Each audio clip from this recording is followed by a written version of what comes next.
পাবনার সিএনজি পাম্পে গাড়ির দীর্ঘ লাইন, সিএনজি চালকদের ভোগান্তি চরমে। তুহিন আবদুল্লাহর ক্যামেরায় শিশির ইসলামের প্রতিবেদন। সিএনজি চালিত জ্বালানি নিতে আসা গাড়ির দীর্ঘ লাইনে ভোগান্তিতে হাজারো সিএনজি চালক। পাবনার সিএনজি পাম্পগুলোতে এমন চিত্র নিত্যদিনের।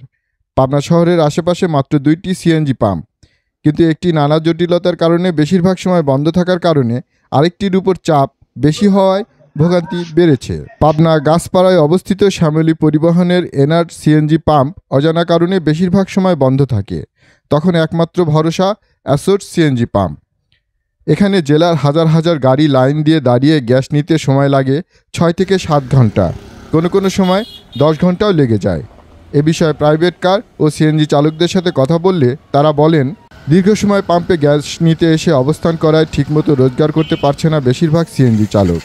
ফলে মালিকপক্ষের ভাড়া মিটিয়ে তাদের পারিবারিক জীবনযাপন করা কঠিন হয়ে পড়ে। এখন আবার সিএনজি গ্যাস তুলতে বসলে পরে সারাদিন চলে যায়, 7 ঘন্টা 8 ঘন্টা। তা আমার খুবই কষ্ট হয়ে গেছে।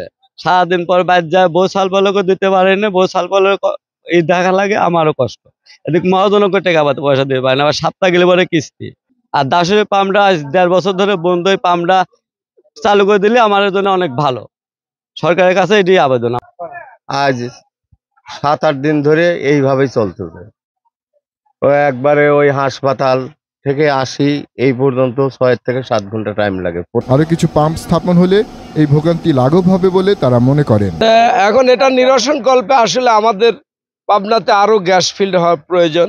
যে গ্যাস ফিল্ডগুলো রয়েছে ওখানে শ্যামলী অধিকাংশ সময় নষ্ট থাকে। কেউ অভিযোগ করে বলেন, আমরা সারাদিন লাইনে দাঁড়িয়ে থাকি রোদের মাঝে, পথে ভিআইপি আখ্যা দিয়ে এসে গ্যাস নিয়ে যায়, যার ফলে আমরা পিছিয়ে যাই। এটা কারণটা মনে করেন যে এটা বলে গ্যাসের প্রেশার নাই, কিন্তু আমরা সকালের থেকে মনে করেন লাইন দিছি, এখনো মনে করেন গ্যাস পেলাম না। মনে করেন যে উল্টা পথে এসে গাড়ি নিয়ে যায়, সরকারি লোক বলে গাড়ি নিয়ে যায়। অ্যাসোর সিএনজি পাম্পের লাইনম্যান বলেন, আমাদের কাজের কোনো গাফলতি নাই, আমাদের আন্তরিকতার অভাব নাই। কিছু সরকারি অফিস থেকে ভিআইপি হিসাবে পাস দেওয়া আছে, তারা ছাড়া বাইরের কেউ।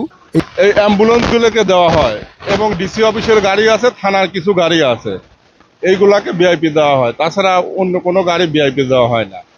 মাসে যদি কতগুলো পাম্প 15 দিন যদি একটানা নিয়মিত গ্যাস দেয়, তাহলে এর বেশি আর দিতে পারে না।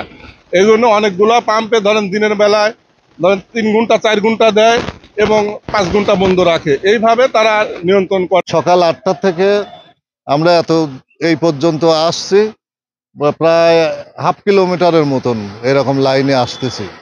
অ্যাসোর সিএনজি পাম্পের প্রকৌশলী আলামিন বলেন, যান্ত্রিক ত্রুটির কারণে আশেপাশে পাম্প বন্ধ থাকে, তবে আমাদের পাম্প সবসময় সচল রয়েছে। আমি অ্যাসোর গ্যাস পাম্প থেকে বলছিলাম। আসলে যখন ঈদের সময়টা আসে তখন আমাদের এই গ্যাস পাম্পে অনেক চাপ বেড়ে যায়, গাড়ির অনেক ভোগান্তি পায় ড্রাইভাররা। দূর দূরান্ত থেকে অনেক গাড়ি আসে। তো এর থেকে পরিত্রাণের উপায় পাবনাতে আরও কয়েকটা গ্যাস পাম্প হলে ভালো হয়। আর আরেকটা সমস্যা হচ্ছে, যখন কোনো গ্যাস পাম্প বন্ধ থাকে পাবনাতে, তখন আমাদের এই পাম্পে গাড়ি অনেক বেড়ে যায়, গাড়ির সংখ্যা। এই জন্য গাড়িওয়ালাদের অনেক ভোগান্তি। না, আমাদের পাম্পে তেমন কোনো সমস্যা নাই, আলহামদুলিল্লাহ। আমাদের পাম্প অনেক ভালো সার্ভিস। তবে সাধারণ জনগণ বলেন, গাড়িতে গ্যাস উত্তোলনের যে পরিমাণ চাহিদা, তাতে করে 1টা বা 2টা পাম্পের মাধ্যমে যোগান দেওয়া সম্ভব না। আরও কিছু পাম্প স্থাপন করলে জনগণের ভোগান্তি লাঘব হবে।